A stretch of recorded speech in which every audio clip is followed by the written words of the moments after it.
Muy buenas noches, ¿cómo están amigos? Bienvenidos una vez más a ESEP Online, mes de abril, año 2022, desarrollando y difundiendo información relacionada a seguridad del trabajo, ergonomía y psicosociología en todos los campos que pueden ser útiles para los profesionales, trabajadores y en general la población a nivel peruano, latinoamericano y mundial. Hoy hemos tenido contactos con personas con un gran gusto, recibimos las preguntas y los aportes que nos pueden dar personas incluso de otros países, eso es muy gratificante. Porque el tema de mejora a nivel internacional realmente es la participación de todos. Con una competencia sana o con un afán de contribuir o crecer de forma conjunta, cada uno con los campos respectivos en sus diferentes regiones.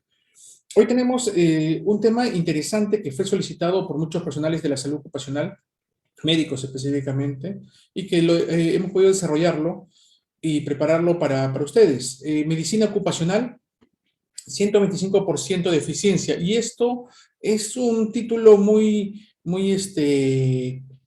un título muy controversial, porque en realidad lo que se quería mencionar con esto, y creo que es lo que han entendido muchas personas en diferentes modos, de diferentes formas, es que el médico ocupacional dejó de trabajar a su máxima capacidad o esfuerzo físico y pasó a trabajar a su máxima capacidad al 100%, que ningún puesto de trabajo debería estar al 100% en esfuerzo físico, sino una capacidad su máxima, y luego pasó a trabajar un 110 y 125% en relación a lo que ocurrió a nivel mundial, la pandemia por COVID-19. Pero este problema iba mucho más atrás. Empezó hace muchos años. No empezó recién con la pandemia en el año 2020. Empezó desde que se generaron normativas en nuestro país en relación a seguridad del trabajo, año 2011. Y vamos a desarrollar esos conceptos técnicos. No voy a entrar a la parte legal, porque se quiere entrar a temas técnicos científicos en razón a evidencia que confirma lo que referimos, y se dan cuenta cómo es que este médico ocupacional debe gestionar las actividades que desarrolla como médico ocupacional dentro de una vigilancia de salud ocupacional y dentro de un esquema del sistema de gestión de seguridad del trabajo.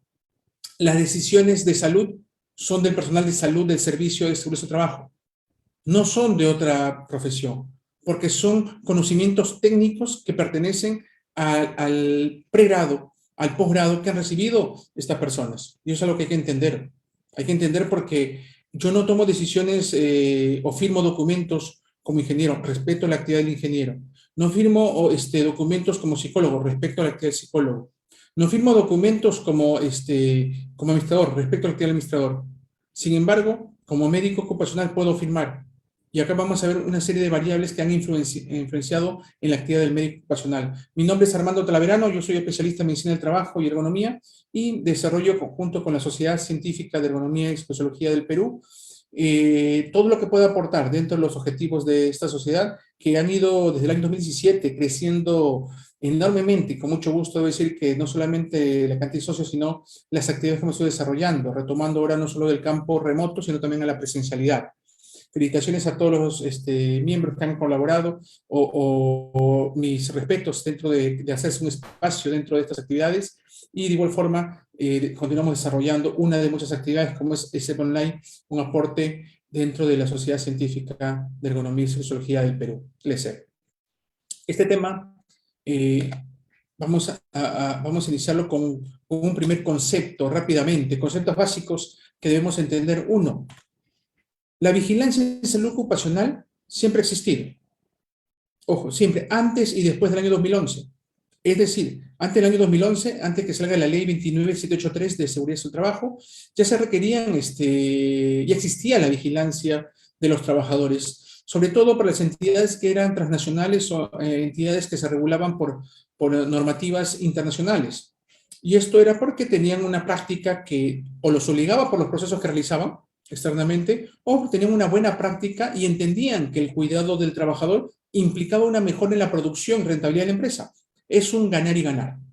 La vigilancia de salud ocupacional entonces no tenía un requerimiento específico en nuestro país. Obviamente algunos me pueden hablar sobre el reglamento interno de seguridad del trabajo que salió anteriormente en el 2011, que no tuvo un peso significativo debido a que no existía la ley. Es un tema a discutir sobre temas legales. Sin embargo, existía. De hecho, estas actividades las desarrollamos muchos personales desde mucho antes, sobre todo como mejoras de procesos. Esta vigilancia en salud ocupacional, que en el año 2011 se comenzó a establecer criterios por la ley y por la RM 312, recuerden, RM 312 el año 2011, que establecía de igual forma los requerimientos de protocolos médicos ocupacionales y de médicos ocupacionales o profesionales de la salud, porque no solamente eran médicos, profesionales de la salud que intervenían en la vigilancia de salud ocupacional. Y aquí es donde entra una mezcla de datos que han ido cambiando a lo largo de estos años y que han generado exigencias. Exigencias en un país que no tenía tantos médicos ocupacionales. Exigencias que no estaban correctamente regulares, y hay que ser sinceros en esto, pero que entiendo con buena fe, porque también participé con los amigos externamente, viendo las posibilidades de desarrollar estas actividades como médicos ocupacionales. ¿Qué era un médico ocupacional? ¿Qué exigencia o competencia se debería requerir?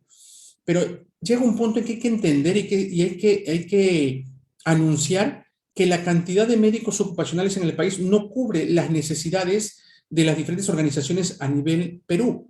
Por lo tanto, no es viable que el 100% de organizaciones en nuestro país puedan cumplir con todas las exigencias relacionadas a seguridad y salud de trabajo, sobre todo cuando tienen más de 500 trabajadores. Entonces, acá hay una arista, hay una figura de muchas aristas que deben ser discutidas y consensuadas y llevadas a la mejor práctica.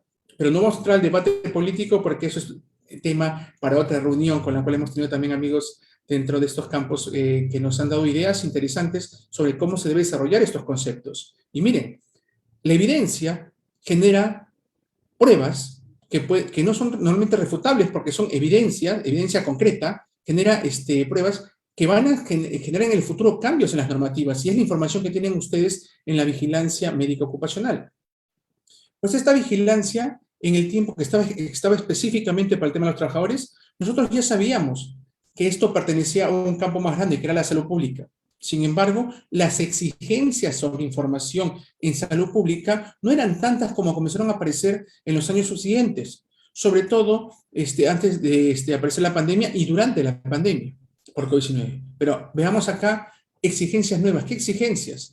Si tenemos un médico ocupacional o un personal de salud en diferentes organizaciones, tenemos estadísticas y data que puede contribuir a tomar decisiones a nivel país, pues era una buena fuente de información.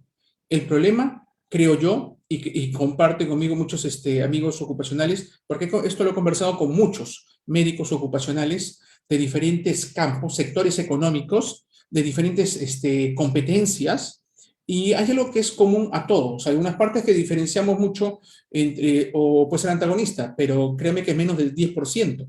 La mayoría concuerda en que las exigencias han ido incrementándose sin incrementarse seriamente las horas dedicadas a esta organización. Es decir, si yo tengo una empresa a la cual le brindo un servicio de salud ocupacional, que es para un grupo de profesionales de salud ocupacional, no solamente el médico, y luego se incrementan exigencias por parte del Estado sobre datos que se requieren sobre el estado de salud de las personas, asociado al tema de salud pública, que dejo en claro, para que no haya un malentendido, salud ocupacional es un pedazo de salud pública.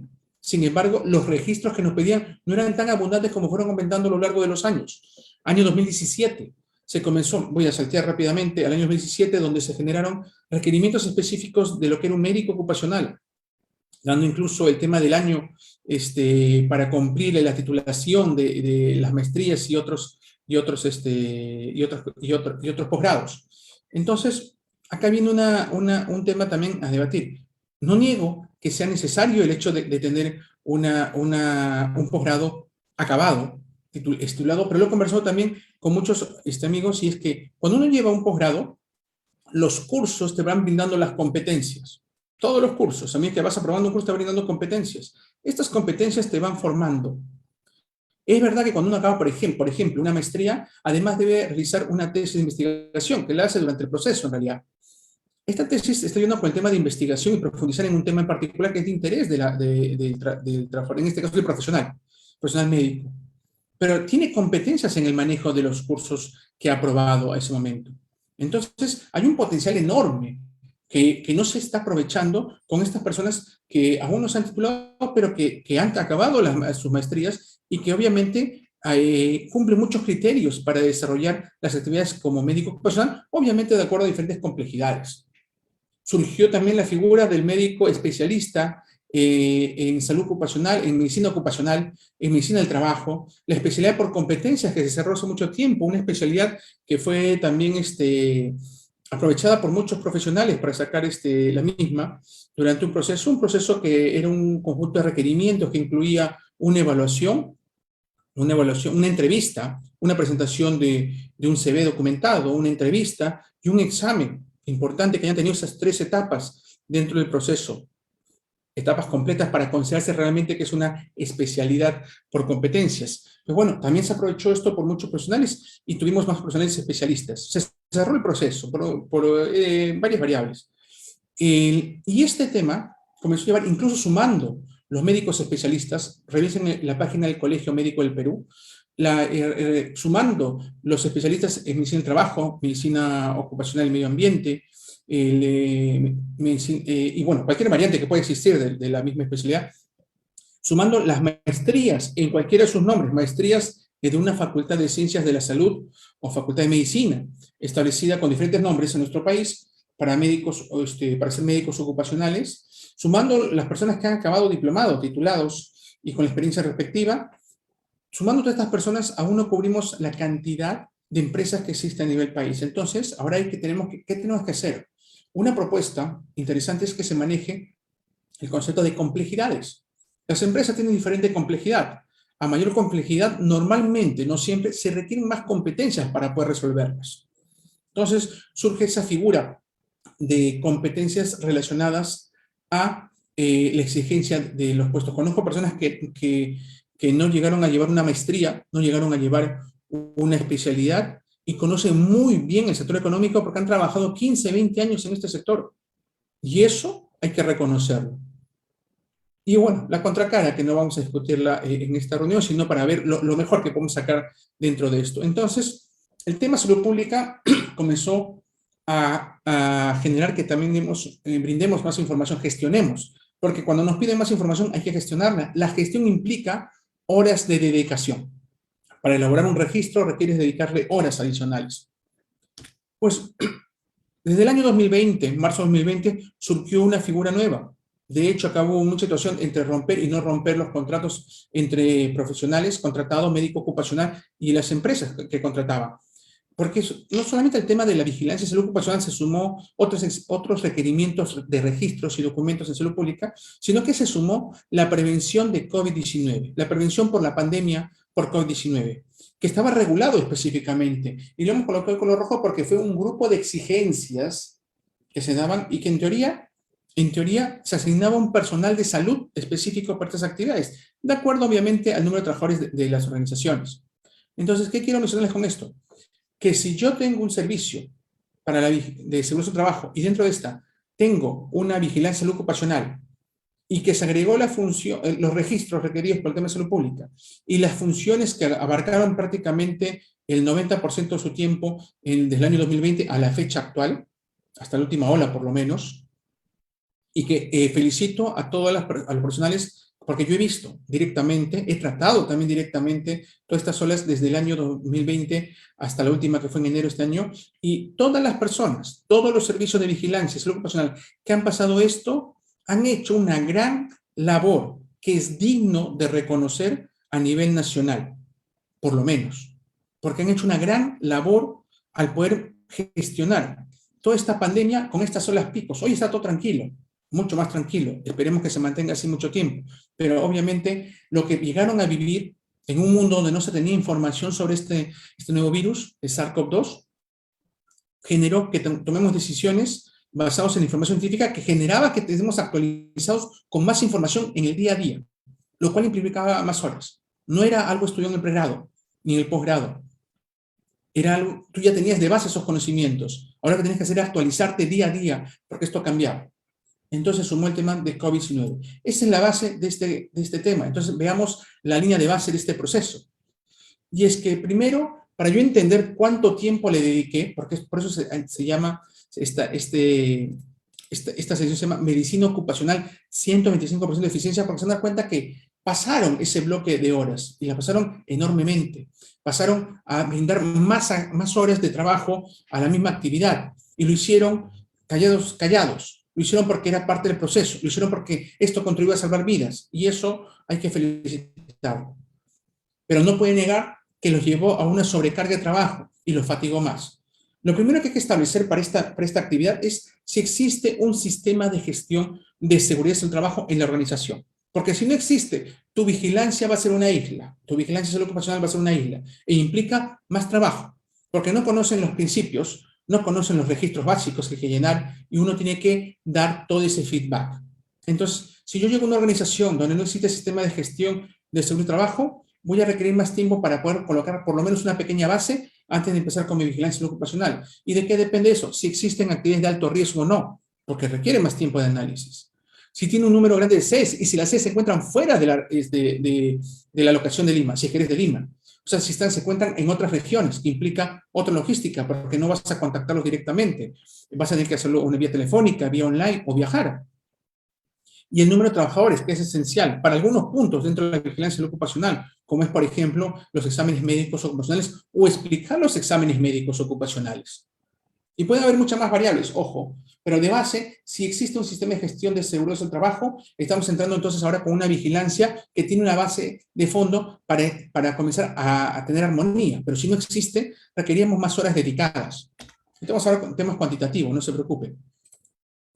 Y luego pasábamos a conocer la segunda parte. Bueno, llego a esta organización, ¿tiene sistema de gestión de seguridad del trabajo? ¿Y existe personal de salud para la vigilancia de salud ocupacional? ¿O es la primera vez que van a tener un personal de salud ocupacional? Porque, ojo, tener un sistema de gestión de seguridad y salud en el trabajo no garantiza necesariamente que la organización exista una vigilancia de salud ocupacional. Es por eso que tienen que tener claro si existía esto o no, porque es diferente actualizar un sistema a crearlo de cero. Las horas de planificación e implementación se incrementan en una primera etapa. Luego la vigilancia disminuye, pero vamos a ver todavía eso etapa por etapa. ¿Y de qué depende? ¿Y por qué se pregunta esto? Porque existen trabajadores. Si mi grupo de trabajadores tiene trabajadores vulnerables, o maneja sustancias cancerígenas, o existen personal en edad fértil, gestantes o lactantes, ojo, personal en edad fértil, sexo femenino, que podrían no estar gestando, y luego de gestación en la etapa de lactancia. Y se contratan adolescentes, permitidos según los criterios de la normativa legal, o personas con discapacidad, entre otras variables, tengo que ajustar mi sistema a estas características. Debo considerarlo, hacerlo propio. Y eso implica una logística diferente, mayor en tiempo de dedicación. Es ahí la importancia de establecer estos conceptos antes de saber cuánto tiempo le voy a dedicar y cómo debo gestionar esta vigilancia en salud ocupacional. Y año 2020, marzo, en adelante, ahora hay que preguntar, ¿existe personal para la prevención de COVID-19 o se está empezando de cero? ¿Por qué? Porque necesito conocer a estas personas y su nivel de competencias. Para conocer sobre el tema de SARS-CoV-2. El nivel de riesgo para COVID-19, hablo del riesgo bajo, mediano, alto, muy alto. Y hablo de conocer los requisitos legales del MINSA que iban cambiando mes a mes, lo cual implicaba que cambiemos la estructura de lo que íbamos desarrollando. Y como algunos mencionaban, doctor, la verdad, lo dejaba y luego tiempo, y lo cambiaba cada 3 o 4 meses porque eran muchos los cambios que aparecían. Bueno, sí, habían estrategias, existían estrategias, muchas estrategias. Pues esto implica conocimiento, actualización de normas, lo cual también implica una gestión y logística específica para el tema de vigilancia. De hecho, la norma establecía este requerimiento sobre lo que correspondía a vigilancia de COVID-19, plan de vigilancia, prevención y control de COVID-19 en el trabajo. Que era una parte, sí está claro, es un agente biológico que sí se gestionaba dentro de la vigilancia de salud ocupacional, pero no en ese volumen. Es por eso que el médico ocupacional comenzó a dedicarle el 90% de su tiempo a este tercer punto, la prevención de COVID-19. Y sí, las legislaciones y la fiscalización no fue tan agresiva en el campo de la salud o de los temas de gestión y salud y vigilancia salud ocupacional, porque entendió que esto era una prioridad y entendió la emergencia que nos encontramos a nivel mundial. Pero ahora ya se está normalizando y ahora vuelve a aparecer otras figuras. Pues acá viene la pregunta. Y entonces, ¿la vigilancia en salud ocupacional se debió mantener en el año 2020-2021? Claro que sí. Tienes que actualizarlo. Todo lo que es, los registros, todo tiene que estar como siempre, debió ser siempre parte del sistema de gestión, nunca se debió retirar. Entonces, veamos algunos ejemplos de tiempos, dedicación, en base a una data que tenemos en el ESEP. Por ejemplo, es diferente planificar que ejecutar. Planificar una vigilancia que ejecutar la vigilancia en salud ocupacional.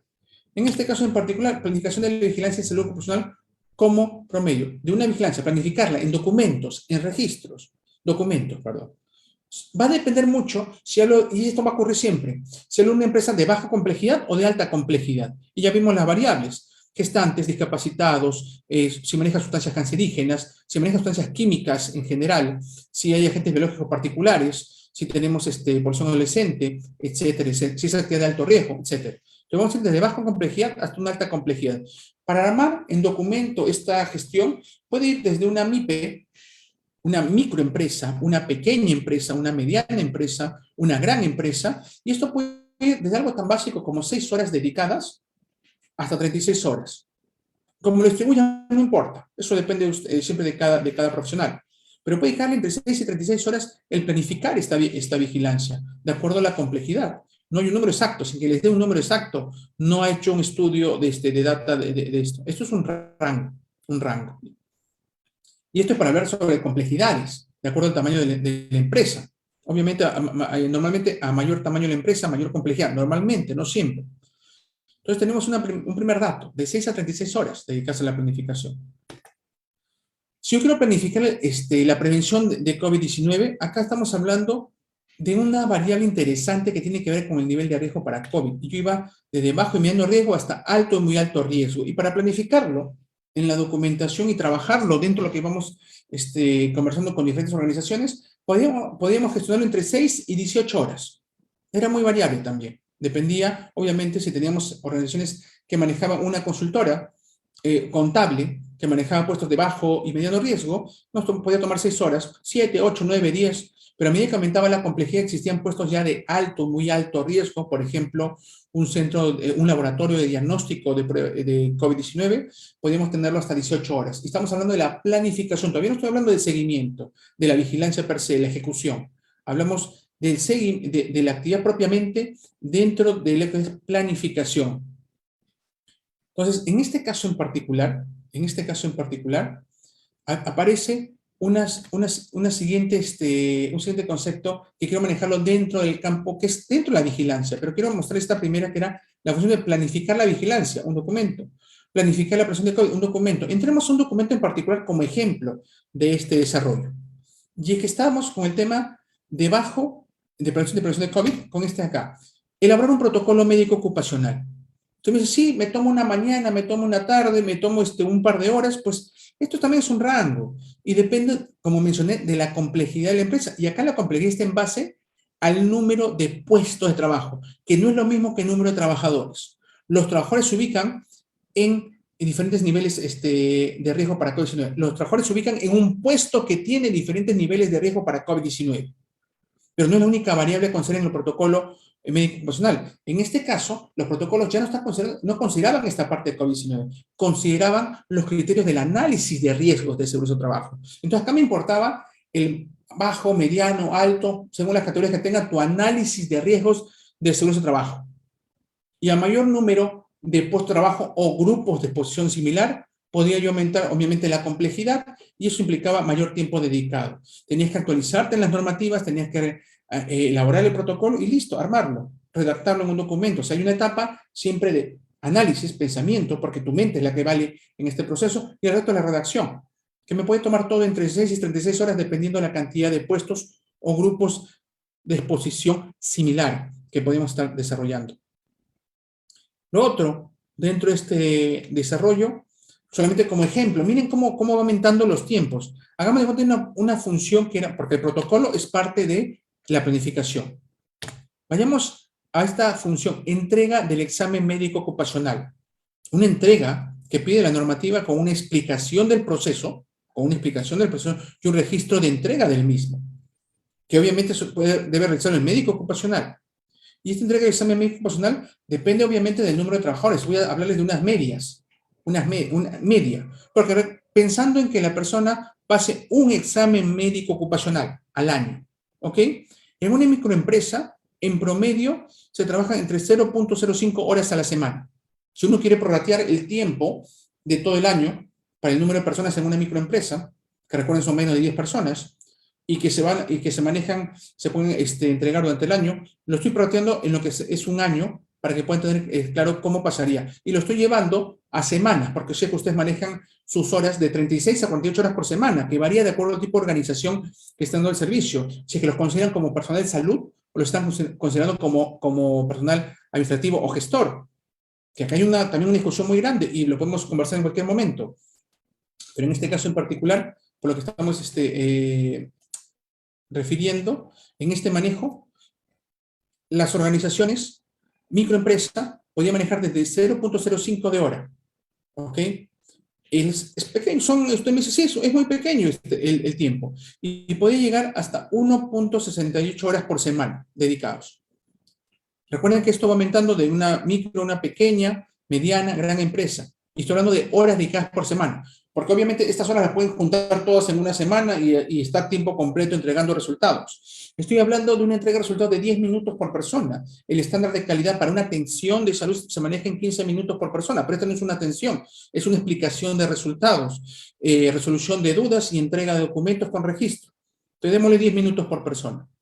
Si estoy en una microempresa, puedo manejar tranquilamente 0.05 horas por semana, o si estoy en una gran empresa, ojo, en este caso hemos tomado solamente como ejemplo tope 500 trabajadores, porque puede ser más. Como ejemplo tope, 500 trabajadores, 1.68 horas a la semana, todas las semanas, dedicadas a entregar resultados. Y esto obviamente puede variar. Estamos hablando de medias, de medias. ¿Por qué les menciono esto?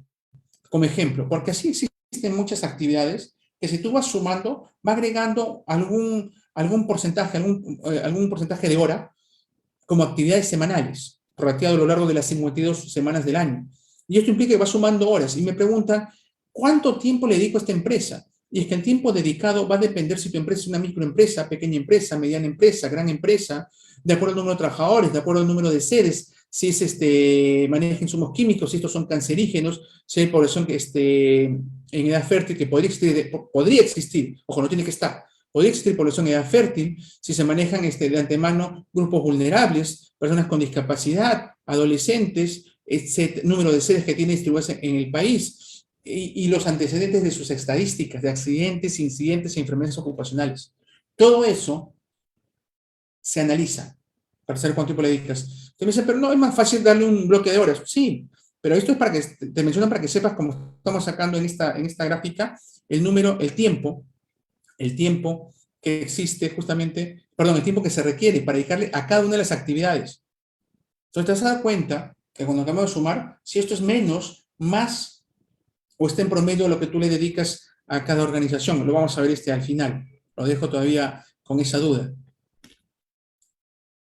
Otro ejemplo, una gestión de eventos, una gestión de un accidente, un incidente, una enfermedad ocupacional que requiere una intervención, la hoja del seguro complementario de trabajo de riesgo, que requiere la gestión específica de la investigación, el registro del evento, que lo puede ver seguridad, el registro de la investigación donde participa el personal de salud y el registro de las fichas para atención de seguro o el llenado de las mismas para que se pueda atender la persona, lo cual tiene una logística muy, muy grande. Puede ser desde simplemente enviarla vía virtual hasta que la requieran específicamente en físico, y si no te encuentras ese día en la organización o no estás en ese horario, tienes que garantizar que se entregue para la atención de la persona, porque algunos lugares siguen pidiéndolo a pesar de que la norma establece que se debe atender a la persona y se puede regularizar ese documento en el proceso.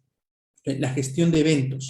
Y esto va, miren, en una microempresa como media se puede tomar 0.6 horas, 0.06 horas a la semana. En una gran empresa, poco más de 2 horas a la semana. Pero obviamente este es como media, y como media para 500 trabajadores, porque esto puede variar de acuerdo a los eventos y nivel de control que tenga la organización sobre estos eventos. Entonces esto puede ser mucho más grande, ¿ah? Puede ser mucho más grande. Tomen en cuenta, acá hemos tenido como tope la data que tenemos, pero llevada a máximo 500 trabajadores en caso de gran empresa, porque puede ser mayor, más de 200, en cualquiera de los niveles. Entonces, así vamos agregando variables. Quiero que vean este cuadro, porque este cuadro es un resumen interesante de estos tiempos que les van dedicando a ustedes. Creo que les va a gustar esta información. Miren lo que ocurre para la gestión en salud ocupacional. Y quiero que nos focalicemos primero en una etapa pre-COVID. En una etapa pre-COVID. El tiempo, perdón, acá, opción de puntero, y ponemos, o sea, con mi pluma, listo. Una microempresa, una pequeña empresa, mediana empresa y gran empresa. Como ejemplo, 500 personas tienes como tope esto. El tiempo medio semanal, medio, ojo, porque acá hay una desviación. Acá tiene la desviación estándar por si acaso. El tiempo medio semanal dedicado son de 2.5 horas, como media, porque varía la complejidad, ya vimos esa variable. Y en la etapa de COVID se incrementó como media a 3.75 horas por semana. Estas son horas por semana, ¿ok? Todo es por semana. Acá están sus divisiones estándar, por si acaso si quieren corroborarlo antes y después. En una pequeña empresa, recuerden que la microempresa estaba manejando de 1 a 9 trabajadores. Ya una microempresa, pequeña empresa está manejando ya más de 10 trabajadores, 10 a 49 trabajadores. La mediana de 50 a 199 y la gran empresa 200 a más trabajadores. Y miren cómo se incrementó los requerimientos por semana, de 8.63 horas promedio hasta 12.94 horas promedio a la semana. O sea, hay un incremento de más de 4 horas por semana para actividad. Ojo, no estoy hablando si ustedes fueron contratados más tiempo o no, tampoco a los médicos ocupacionales, tampoco estoy hablando si es que lo hicieron o no lo hicieron. Estamos hablando de cuánta exigencia más te requirió la etapa para COVID-19. ¿Ok? Entonces, para poder determinar esto, en una mediana empresa, que iba entre 50 y 190 trabajadores, se pasó de un requerimiento de 31 horas semanales a un requerimiento de 46 horas semanales. No sé si encaja o no con tu esquema de contratación de medio turno de 18 horas, de 36 horas, de 48 horas o 24. ¿Cuál es el esquema que esté manejando? Estamos hablando de cuánto se requería como media. Puede ser que sea menos, puede ser que sea más. Dense cuenta que la división estándar se va ampliando mucho, mucho más, debido a que realmente la información, a medida que aumenta la empresa, las variables que intervenían eran mucho más complejas. Así que el rango es mucho, mucho más amplio. Estoy hablando de medias, o promedios, si quieren llamarlo de esa forma. Y en una gran empresa, de 87.5 horas a 131 horas semanales de dedicación. Por eso es que normalmente la gran empresa tiene un equipo de profesionales dedicados a la actividad. Independiente que la norma hable sobre un horario completo para el médico ocupacional después de los 500 trabajadores. Solamente quiero que lo tengan presente, nada más. Entonces, hay un incremento significativo sobre estos tiempos. Y este tiempo que fue significativo, en algunos casos se pudo agregar a las funciones, pero en otros casos lo que hizo fue reemplazar las funciones y dejar de hacer funciones de salud ocupacional.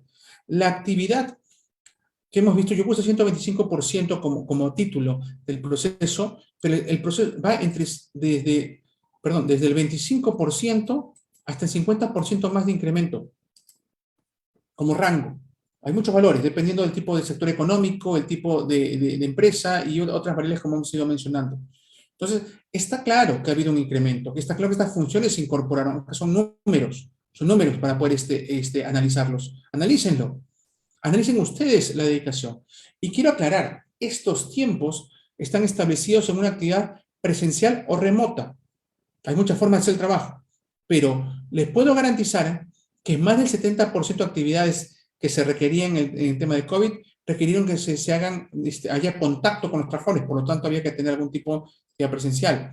Entonces, esto es muy complejo, porque voy a hablar solamente de la actividad como bloque, y luego les voy a dar algunos detalles porque envié unas preguntas muy interesantes para que puedan justamente analizarlo y puedan considerar qué cosa deben o no incluir dentro de sus vigilancias de lo ocupacional, porque esto busca ayudar a los colegas médicos ocupacionales en esta charla, les digo colegas porque está dirigido a los médicos ocupacionales, y también para los que se encargan de los servicios de seguridad del trabajo, para que puedan ampliar información y sepan qué cosa deben gestionar o no dentro de una vigilancia de seguridad e higiene ocupacional y dentro de salud y salud pública, salud ocupacional y salud pública dentro del contexto del sistema de gestión de seguridad del trabajo.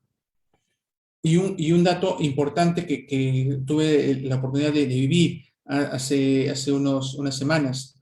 Llámalo salud y seguridad del trabajo, llámalo seguridad y salud del trabajo, llámalo como gustes. Lo importante es que sepas cómo se maneja. Pero no te encierres en esa idea de concepto de que uno es primero que el otro, es indiferente. ninguno es primero que el otro, son funciones establecidas para un sistema de gestión, ¿ok? Entonces, hay que tener conocimiento para saber qué cosa es priorizable y qué cosa no es priorizable dentro de estas actividades. Y acá vamos con estos datos que son muy buenos, en realidad me pareció muy buena esta data, que nos tomó un tiempito analizarla, y quiero que vean este cuadro, gestión de salud ocupacional. La primera parte es sin COVID y la segunda es con COVID, o sea, durante la pandemia, ¿ok? El tipo, está clarísimo, creo yo, para todos, que a medida que aumenta la complejidad de la empresa o el tamaño de la empresa, esto es con otras variables adicionales, no solamente el tamaño, no solamente el número de trabajadores, ya mencioné las otras variables, se incrementa también el tiempo de dedicación a estas actividades, a esta vigilancia ocupacional. Y durante la pandemia se incrementaron de igual forma, obviamente diferentes valores, pero de igual forma se incrementó de acuerdo a la complejidad de la empresa. Y si yo quisiera comparar, en cada uno de los sectores, sí, o además del incremento que hubo en cada uno, hubo un incremento, con o sin pandemia, en cada tipo de complejidad de empresa. No hubo empresa que haya dedicado menos tiempo. No tenemos ni un dato de empresa que haya dedicado menos tiempo durante la pandemia. Había un compromiso muy grande y muchas horas que no han sido registradas. En la Comisión de Salud. Lo digo no por un tema de contratación o legal, lo digo porque, en muchas horas, porque esto son valores que yo sé que existe un subregistro, de horas no registradas porque no simplemente no hubo tiempo de registrarlas. Pero a pesar de todo eso, una microempresa maneja un tiempo menor que una pequeña empresa, y esta a su vez que una mediana empresa, y esta a su vez que una gran empresa. Entonces, hay que establecer lo que vamos a hacer en una vigilancia salud ocupacional para entender lo que podemos hacer en ese tiempo y luego saber que lo que no hemos hecho en ese tiempo, igual lo vamos a tener que hacer a fin de año. Si durante el año no te dio el tiempo para establecer tu registro de exámenes médicos ocupacionales, igual vas a tener que cerrarle a final de año. En algún momento vas a tener que compensar ese tiempo con tu persona, con personal de apoyo, con personal adicional, pero igual va a ocurrir por rateado a lo largo de los meses o a final de año, igual le vas a dedicar tiempo. Piensa en eso, porque lo que no está en tu horario, igual está fuera de tu horario. Esto se tiene que hacer igual. Esa es la parte importante de estas gráficas y del cuadro que mencioné. Y en razón de eso, vi unas preguntas muy interesantes. Esto es la esencia, yo sé que es mucho trabajo, pero se resume muy bien en estas tres gráficas que nos parecieron muy buenas, o cuadros estadísticos, y del tiempo dedicado, como medias, porque es un rango, tengo los datos rangos también, por el tipo de complejidad de la empresa y cómo se incrementó, por el tamaño de la empresa, y además en la época de pre-COVID y durante la época de COVID. Esto es importantísimo, y justo con esto ya quiero llegar a esta última parte para responder sus consultas. Nosotros, los médicos ocupacionales, y debo decir, médicos ocupacionales, enfermeras ocupacionales, médicos no ocupacionales que participaron durante la pandemia, enfermeras no ocupacionales que también participaron en la pandemia, o sea, ocupacional y no ocupacional, médicos, enfermeras, psicólogos, sociólogos, en general, personal de recursos humanos, importantísimo, una piedra angular dentro de todo este proceso del año 2020 a la fecha actual, o al menos hasta inicios de febrero, que acabó la última ola que tuvimos en Perú.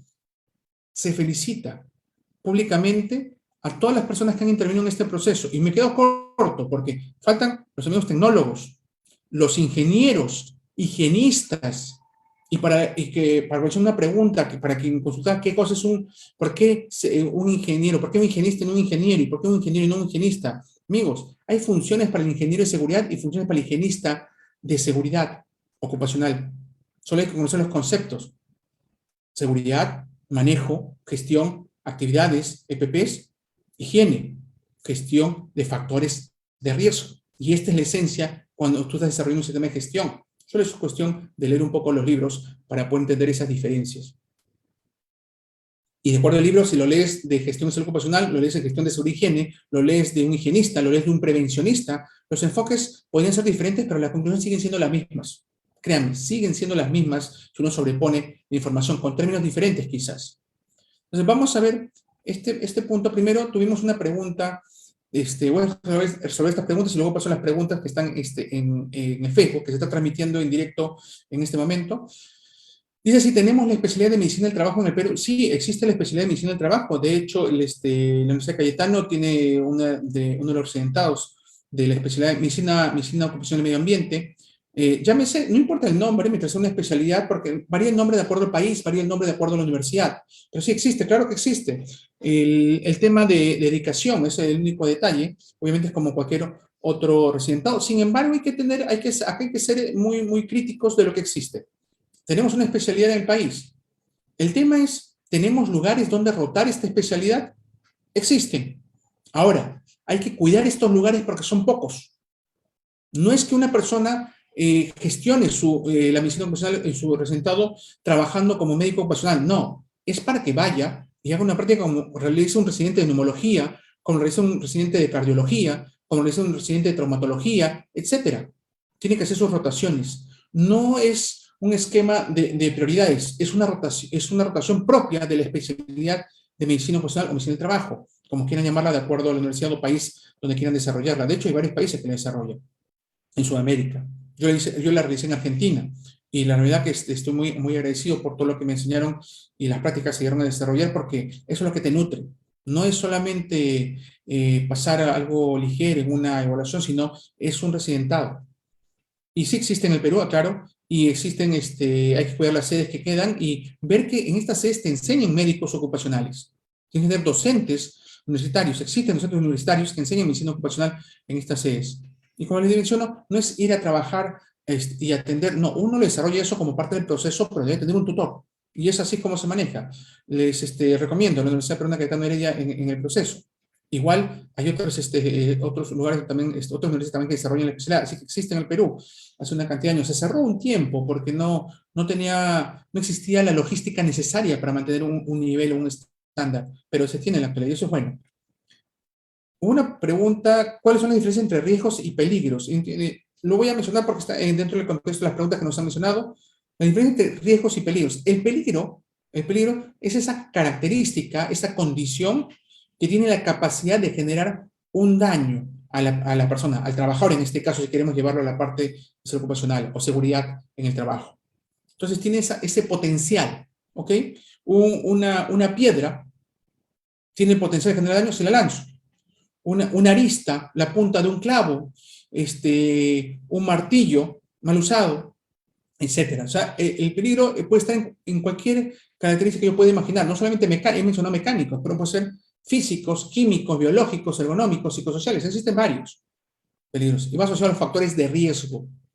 ¿Y qué cosa es el riesgo? El riesgo es una medición, el riesgo es un valor, es algo que no es tangible. Ojo, a diferencia del peligro que sí, el riesgo no es tangible, el riesgo no lo ves, el riesgo lo mides. Es la probabilidad de que ese peligro te genere una consecuencia, un daño. Ese es el diferente peligro y riesgo. Peligro, por ejemplo, solamente como ejemplo, le mencionaba el borde puntiagudo del escritorio. Pues el riesgo que puede generar eso si yo paso muchas veces y paso pegado, puedo cortarme. Hay un riesgo de daño físico, daño corporal, razón de eso. Los factores de riesgo suelen estar relacionados justamente a ese peligro. El ruido te puede generar el riesgo de perder la audición. Consecuencia, hipoacusia inducida por ruido o sordera. Y así podemos dar muchos ejemplos. El peligro es tangible, de alguna forma. El riesgo no, el riesgo se mide. Probabilidad de generar una consecuencia en la persona que esté expuesta. ¿Ok? Si gustan, que ampliemos información, nos contactan y podemos dar en una de las charlas sistema de gestión y podemos incluir el tema de análisis de riesgos, no hay ningún problema. De hecho, lo que puede servir al país es lo que nos importa. Hemos priorizado este año dentro de STEP Online todo lo que tiene que ver con el tema de COVID, periférico, riesgos en trabajo remoto, lo que era salud, nutrición, todo lo que pueda contribuir, porque la idea es esa de las sociedades, contribuir a la sociedad, contribuir al trabajador, al poblador, a la población, en nuestro caso, a la población en general por los principios y finalidad por la cual se creó el ESEP. Pero invito a todas las sociedades a que hagan esto, no solamente con los profesionales, sino también con la población en general. De hecho, hay muchos que la realizan y los felicito. Es bueno seguir el ejemplo. ¿Cómo determinar las restricciones de patologías osteomusculares? Esto es un tema interesante. De hecho, va a ser tema para una charla completa.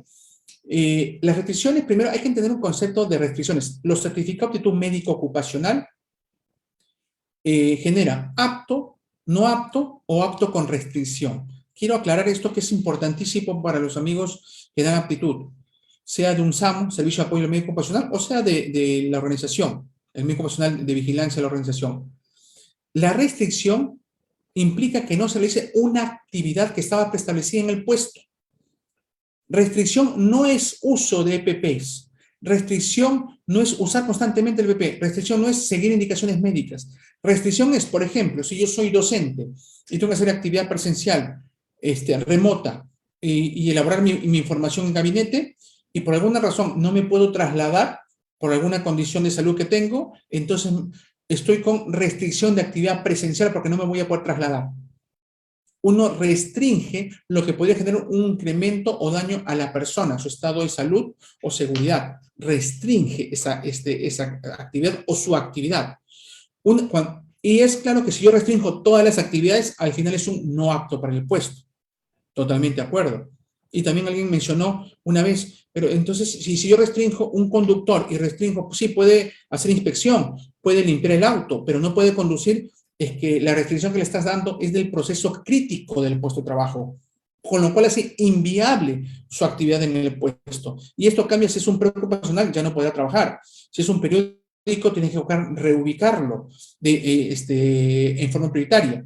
Y ver si no es viable, justificar por qué no es viable y llegar a un acuerdo, obviamente, para el cierre de contrato. Entonces, ¿cómo determino la restricción de patología osteomuscular? La patología osteomuscular es segmentaria, normalmente.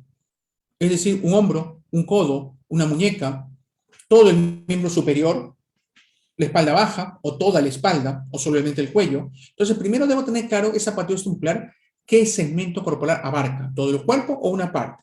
Porque eso va a determinar mucho si voy a estar incapacitado, parcialmente o totalmente. ¿Ok? Ese es un primer criterio. Entonces, para determinar la restricción, primero veo si yo tengo mis actividades. Recuerdan esto que lo vamos a ver ya en una charla pronto sobre monitoreo ergonómico. En un monitoreo ergonómico yo defino las actividades del puesto de trabajo.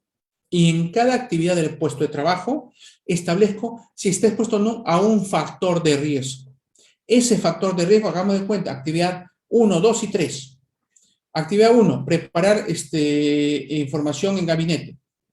Actividad 2, dar la charla en presencial. Actividad 3, dar la charla en gabinete. Y se establece a qué factor de riesgo estoy expuesto en cada actividad. Pero cuando yo digo a qué factor de riesgo, debo aclarar con apellido, nombre y apellido. Factor de riesgo, movimiento repetitivo, apellido, de hombro derecho, de hombro izquierdo. Factor de riesgo, postura incómoda forzada, apellido, de columna dorsolumbar. Factor de riesgo, manipulación manual de cargas. Obviamente eso corresponde a columna vertebral. ¿Por qué establezco los sectores? El sector corporal, el segmento corporal. Porque yo voy a restringir las actividades. Si yo sé que está establecido una patología a nivel de hombro y yo evalúo las diferentes actividades y sé que a qué factor de riesgo disergonómico está expuesto y a qué segmento corporal, retiro todas las actividades que impliquen un factor de riesgo disergonómico para el hombro. Entonces, solo tengo que conocer el factor de riesgo específicamente que está relacionado a ese segmento corporal, que no solamente puede ser ergonómico, puede ser de otro tipo. Y en base a eso establezco qué actividades están relacionadas con la misma exposición y las restringo. ¿Por qué? Porque si me dicen, señor, usted no puede arreglar su muñeca, está inflamada, entonces todas las actividades que impliquen movimiento de muñeca las tengo que restringir. Pero ese mapeo ya lo tengo, porque tengo análisis de riesgos, tengo monitoreos. De esa forma se determina la restricción de las patologías osteomusculares. Las restricciones están en base al factor de riesgo y el segmento corporal, donde veas que se repite ese mismo segmento corporal y que está establecido epidemiológicamente un riesgo incrementado, esa es la actividad que también tienes que restringir en ese puesto de trabajo. Luego, tenemos esta otra pregunta. ¿Gestiono la vigilancia ocupacional 4.5 horas semanales en una empresa de más de 200 trabajadores? Ok, gestiona la vigilancia ocupacional, un médico ocupacional gestiona la vigilancia ocupacional 4.5 horas semanales en una empresa con más de 200 trabajadores. Dice, me llaman por casos sospechosos de COVID-19 de los trabajadores. Y sus familiares, sí, es algo que se ha dado bastante. Te llaman por el caso y porque es contacto, el familiar también está mal, también te contactan. Y sí, yo respondo también muchas de esas consultas. Y sus familiares, cualquier día de la semana, tema interesante. ¿Sí? No se respetó el patrón de los horarios de trabajo. ¿Cómo lo gestiono? Acá hay un tema interesante. Te debo decir que esto está en base a tu contratación. Debo decir que es un tema más comercial. O sea, yo sé que los médicos han respondido, igual que yo hemos respondido de buena fe porque nos han formado con un tema también de apoyo social. Pero hay que ser realistas en esto. El teléfono podía sonar un domingo a las 3 de la tarde, 6 de la tarde, podía ocurrir un sábado a medianoche o 3 de la madrugada, y ha ocurrido en la época que hubo la pandemia. La pregunta es, ¿qué hiciste para gestionar esto? Si me dices que yo era la que contestaba siempre, entonces tuviste que gestionarlo de otra forma. Te explico por qué. Es inviable que tú estés despierto a las 24 horas toda la semana. A pesar de que no te llamen, igual estás atento a esa comunicación. Lo que se tiene que establecer en estos lugares es un flujograma de atención, ¿ok? Un flujograma de manejo, perdón, de casos COVID, en las cuales hay un manejo después que se detecta, el aislamiento inmediato, las pruebas que conocen todos los trabajadores, para luego poder gestionarlo inmediatamente cuando corresponda. Y para eso existe no solamente el médico, la enfermera, personal de salud que está asignado a esas actividades. Además, recuerda que esto también se puede ayudar con el tema de la sintomatología, porque aquellos que estén retirando su ficha sintomatológica, porque dicen que en la norma se encuentra, cuidado, hay una norma legal, amigo, que está aplicando bajo responsabilidad, bajo responsabilidad. Entonces, en este contexto, ¿cómo puedes gestionarlo? Establece un flujograma de manejo de casos COVID y de comunicación. Hay un programa de manejo de casos y un programa de comunicación. No tienes que estar atendiendo todos los días, porque es inviable y no vas a poder descansar. Y si no descansas, revisa los estudios. Tu fatiga conlleva un mayor número de errores. También está documentado en estudios. Un mayor número de errores en el tema de diagnósticos o toma de decisiones. Entonces, establece un programa de comunicación y un programa de manejo de casos COVID, que ya lo pedía la normativa, dicho ese paso. Ya lo pedía. ¿Ok? Entonces, y ordena. Si tú eres una persona que tiene en esta empresa 4.5 horas semanales, pues entonces hay que establecer, tienes un tiempo que está al llamado. Si hay un tiempo que está al llamado, ok, sumas el tiempo y listo, lo registras de parte de tu producto. Si me dices que solamente tienes 4.5 horas en el total de la semana y esto ocurre adicionalmente, conversalo con la organización para que entiendas que esto requiere una logística adicional. Y convérsenlo para que se pueda entender este requerimiento y lo que requiere, para ver si algo se ajusta mejor a lo que quiere esta organización. Eso hay que conversarlo, no puede quedarse callado, porque si bien ya pasó la pandemia, no amigos, todavía se necesita este apoyo. Y ocurrió un buen tiempo. De hecho, se ha tenido que renegociar en muchos lugares. Yo he visto colegas que han renegociado y bien, la empresa ha entendido. Otras quizás, no, esto es un tema de conversarlo porque hay que entenderlo y hay que explicarlo bien en el manejo. Luego menciona, soy médico ocupacional, uso un teléfono de la empresa para situaciones de emergencia. Me indican que no puedo apagarlo.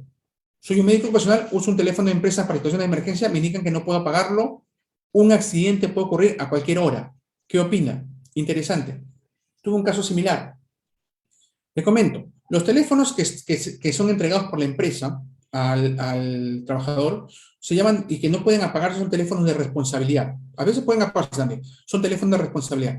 Un teléfono de responsabilidad tiene una dedicación de tiempo. Así te llamen una sola vez al mes, o te llamen 2 veces por día, miren el rango tan amplio, 2 veces por día, 1 vez al mes, se requiere que se esté atento a este teléfono, porque si se requiere que se esté atento, el teléfono está acá. Y duermo o no duerma, estoy atento a este teléfono porque es una prioridad.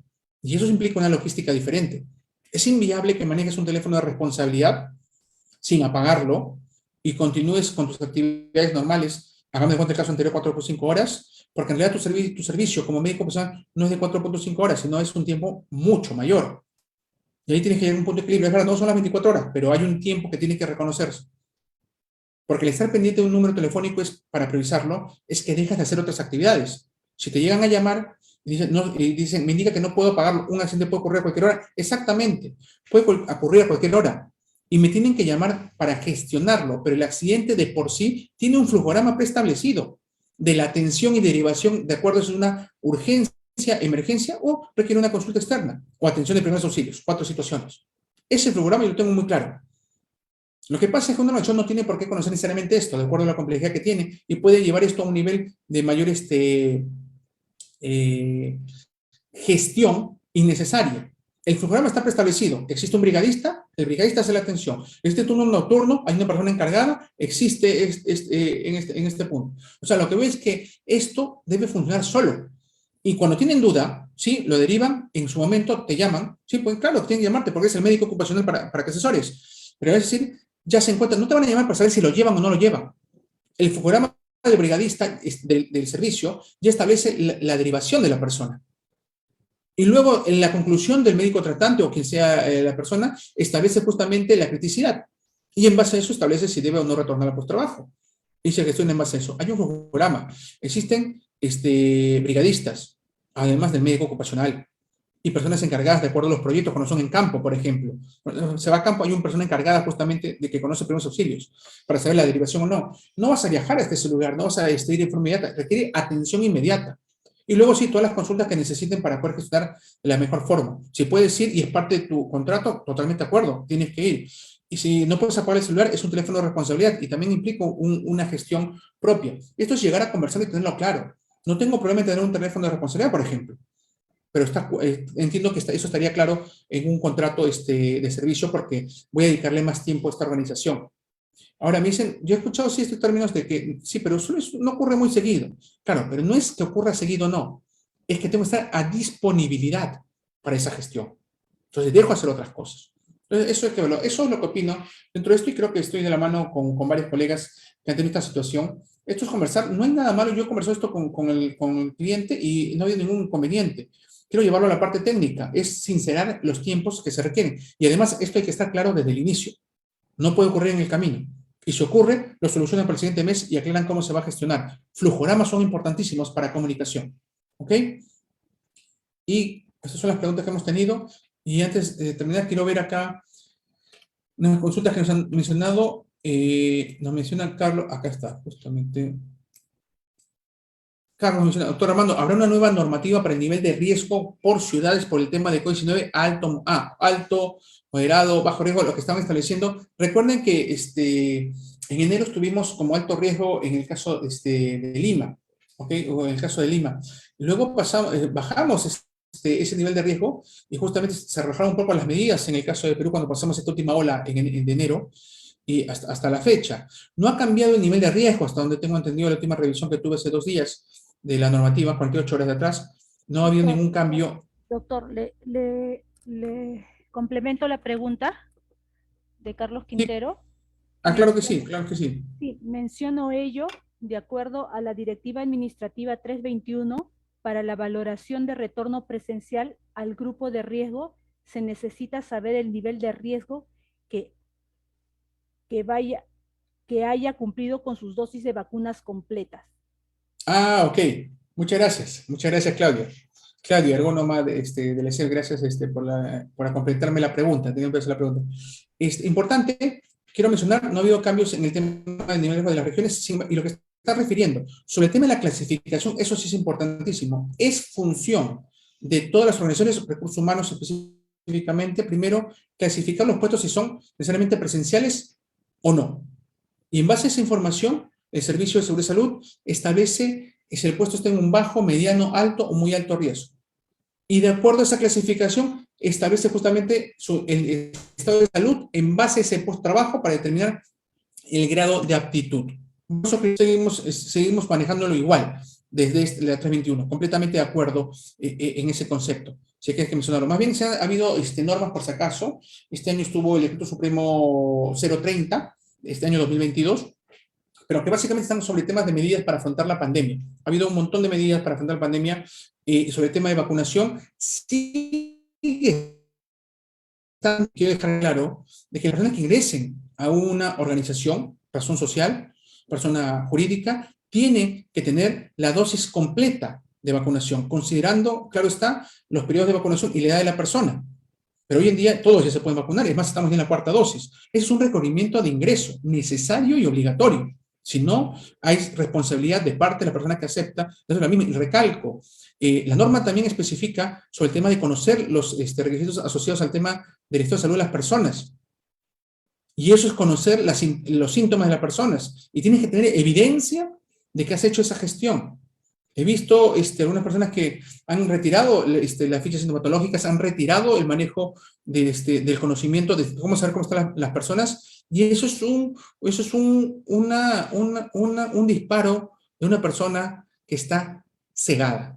Hay que tener mucho cuidado con la toma de decisiones. Las decisiones de salud son de salud. Las decisiones que tienen que ver es en base a la información científica que avala el cuidado de los trabajadores dentro de cada una de las medidas que se toman a nivel país dentro de ese desarrollo. Y luego nos mencionaban otra pregunta que solo el primero es la pregunta, no, me decían el tema le transmito otra pregunta de Facebook en relación a la pregunta de Carlos Quintero, si esto es aplicable para trabajadores que están en teletrabajo también. Sobre buena la vacunación.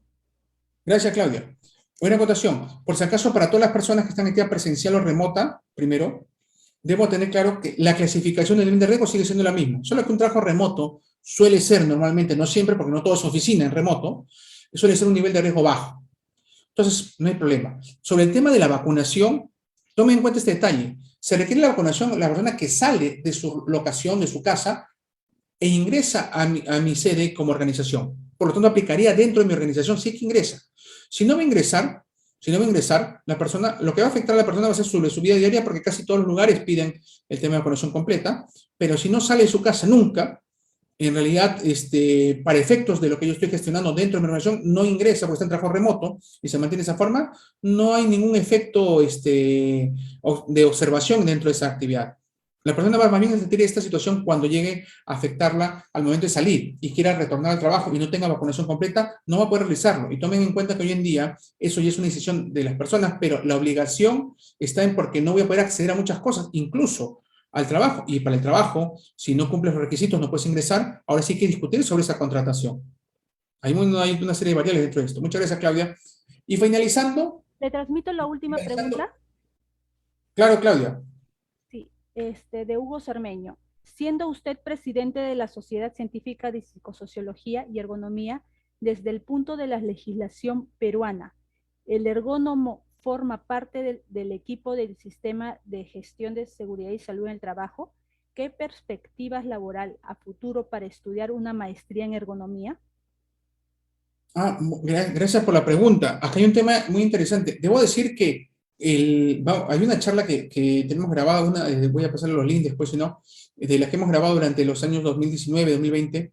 El ergónomo es parte de los profesionales, es parte del equipo profesional de lo que conforma no solamente los servicios de seguridad de trabajo, sino también las mejoras de procesos en empresas y lo que es diseño dentro a nivel país. Me explico. Dentro de una organización, y de paso les menciono los nichos laborales, dentro de una organización hay diferentes gestiones profesionales, de acuerdo a los factores de riesgo que dice tu análisis de riesgos. Médicos, enfermeras, ingenieros, higienistas, sociólogos, ergónomos, toxicólogos, etcétera, terapeutas, existen varios. El ergónomo es uno más, claro que sí, totalmente, es parte, y debo decirles que esto tuvo una mayor relevancia desde el año 2015 en razón de que la primera causa a nivel mundial de ausentismo laboral por incapacidad fueron los problemas musculoesqueléticos. Y debo decir que aunque ergonomía es un bloque mucho más grande que solamente los problemas musculoesqueléticos, el 90 y tanto por ciento, no recuerdo el valor, pero entre 90 y 92% de lo que tuvimos en la estadística que presentamos en uno de los congresos del ESET, estaban asociados a factores de riesgos mínimo, un factor de riesgo disergonómico, razón por la cual los factores de riesgo disergonómicos comenzaron a ser más estudiados, porque generaban problemas en el esfuerzo físico a nivel musculoesquelético. Esa situación generó que las personas que tenían problemas musculoesqueléticos, en el estudio de causa-raíz, vieran que el factor de riesgo disergonómico era el causal y se gestionara de una mejor forma. Y es cuando tuvo más relevancia. Yo hago estudios ergonómicos desde hace más de 10 años, muchos más. Y he visto la evolución de todo este proceso. Lamentablemente en Perú esto avanzó lento o avanzó sesgado durante muchos años y mejoró a lo largo del tiempo, eso es la parte importante. Y me dio me dio mucho gusto ver con buenos ojos cómo comenzaron a replicar muchas actividades o muchos conocimientos impartidos por otros colegas internacionales que nos acompañaron en los congresos, y eso es bueno. Debo mencionar que sí, hay un nicho laboral muy grande para los ergónomos. Necesitamos ergónomos porque son muy pocos los ergónomos competentes en el país. Muy pocos. Lo digo abiertamente, muy pocos. Se necesitan programas de ergonomía que se gestionen en el país, claro que sí, y existe. No todos han llegado a abrir por falta de personas, por falta de recursos, por la pandemia, por estas situaciones, pero por ejemplo, uno, y lo menciono porque lo conozco a detalle, que es el de la Universidad Peruana Cayetano Heredia, la cual direcciono, está la maestría de Ergonomía y Psicosociología aplicada al trabajo, que enfoca, sí es verdad, prioriza el tema de los factores de riesgos ergonómicos para la carga física, pero toca todos los campos que se pueden desarrollar, incluso el de carga emocional y mental, que se ve en el tema de ergonomía. Si gustas más información, puedes contactarnos, te puedo brindar la información, los links para llevarte, o en la página de la OPCH, o sea, programa Cayetano Heredia, está el programa de ergonomía. En el campo de diseño, si quieres armar quieren diseñar la compra de mobiliario para un colegio que tiene primaria y secundaria o universidad y van cambiando de acuerdo a la antropometría de la persona que va creciendo, se puede desarrollar con participación de ergónomos. El ergónomo no solo va en el campo ocupacional, también hay un campo externo. Y tercero, uno de los campos que también más me ha gustado dentro del campo de ergonomía, el ergónomo mejora procesos. Tienes un proceso, una empresa, puedes hacerlo más rentable y productivo cuidando al trabajador, teniendo como eje central trabajar con una corriente francesa muy buena, y en base a eso lo desarrollamos. Y eso implica que la empresa mejore su producción y su rentabilidad.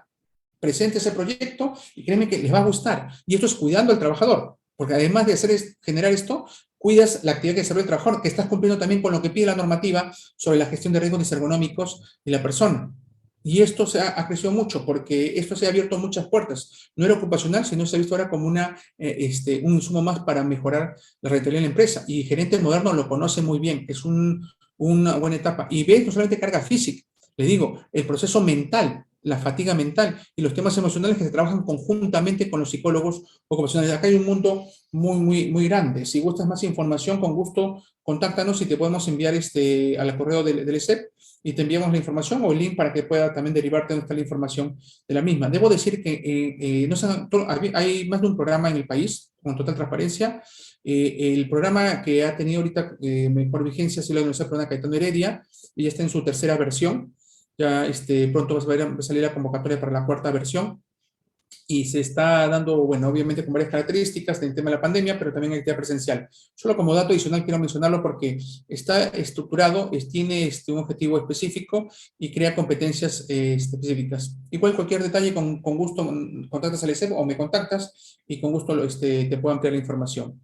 Muchas gracias, Claudia, por las preguntas. Gracias a todos por participar. Esto igualmente queda grabado. Estamos haciéndolo por SEM Online, un esfuerzo de la Sociedad Científica de Ergonomía y Psicosociología del Perú, y muchos profesionales que también fueron parte de los primeros programas de la maestría de Ergonomía y Psicosociología de la Cayetano, y que nos han ayudado a lo largo del tiempo. Muchos de ellos parte de la directiva y otros como socios, y de igual forma creciendo a nivel personal, porque acá en el Perú lo que se necesita son más ergónomos competentes y que puedan justamente ampliar este marco y no solamente dedicarse a copiar, a aplicar herramientas ergonómicas, sino a razonarlas, a entenderlas y llevarlas a cabo. Muchas gracias por la invitación, bueno, y a la dirección de este programa mensual, y espero que podamos haber solucionado los problemas que tengan, y si hay más problemas, igual, contáctenos. Créanme que vamos a poder, vamos a priorizar la ayuda de todos los que nos contacten. Un abrazo grande y que tengan unas muy buenas noches.